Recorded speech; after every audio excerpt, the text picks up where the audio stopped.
I love the water, and the Eastern Shore is close to my family and gave me an opportunity to enjoy coastal living and all the water sports that I love.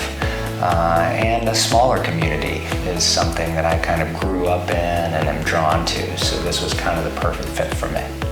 Honestly, I think the thing I find most rewarding is the honor and privilege of having a patient trust you, open up to you, give you an opportunity to help them with their problem.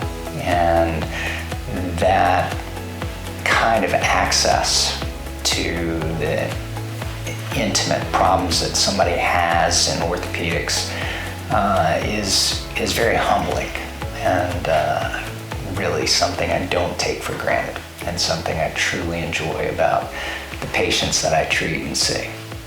So I went to the University of North Carolina undergraduate. I then pursued a career coaching lacrosse.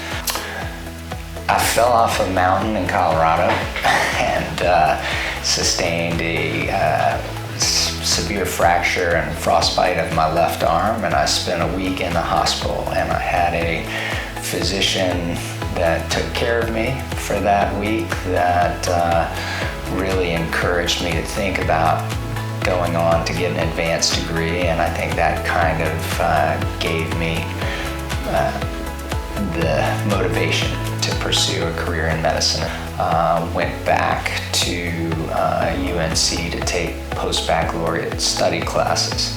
At that point, applied to medical school, did 4 years of medical school, and then during the course of medical school, in order to pay for my education, I took a health professional scholarship from the U.S. Army and did an Army internship, then 1 year in Korea, and then an Army orthopedic residency.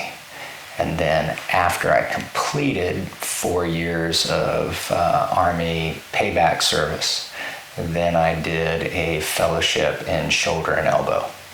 I think the differences between kind of the standard path of going from college to medical school to residency is that I had some life experience in between that allowed me to, I think, grow in terms of my ability to have empathy towards others, to understand how other people lived, were educated, traveled the world with the U.S. Army and see other cultures.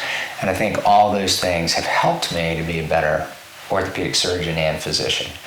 My training in the U.S. military was excellent. It was a true honor taking care of armed forces soldiers that were out there willing to die for our country. And that's truly something I treasure, is that experience. More and more orthopedic surgeons are now pursuing fellowships. For me, I was really interested in pursuing higher education, more complete education in shoulder and elbow surgery. I found the shoulder to be a very complex joint, required a lot of motion and multiple muscles and multiple attachments, and I just really wanted to explore that. And my opportunity to do my fellowship in Sydney, Australia also gave me a good international perspective. You know, I think one thing I try and bring to my medical practice is a true care for my patients.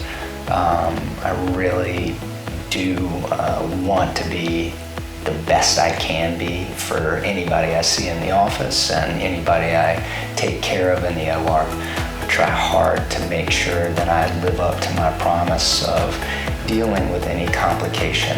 Those are things that we don't always have control over, but dealing with them aggressively, making sure that we're getting people to the right place or the right person or any of those unforeseeables, I do guarantee my patients that I'm going to do that as quickly and aggressively as I can if there is a complication. So I give every patient that I've operated on my cell phone number so they can reach me directly if there's a problem.